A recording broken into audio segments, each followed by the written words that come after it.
Shukor na Khlem jong Nongsan Hima.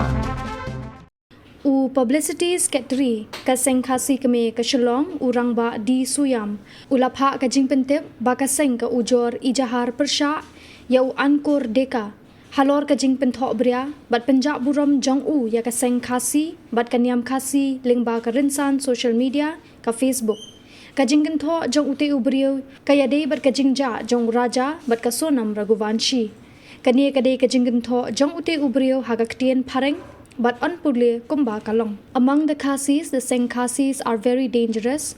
Traditionally, they pray the snake's deity and offer blood to appease the goddess. Earlier, they sacrificed humans and not cocks. Even today, there are stray incidents where humans are sacrificed, which is considered the greatest sacrifice of all. The couple might have fallen into the trap of such insane, backward, savage people. Surprisingly, no social institutions like Khasi Students' Union, Khasi Women's Association, nor the Dorbar Shnong publicly blame such heinous incident. Their silence brings suspicion to their social ethic and social integrity. Why are they not bold enough to blame such incidents? At least the Catholic, the Baptist, and the Presbyterian diocese should have organized candlelight march to show the world and prove that they have the courage to stand with the people seeking justice.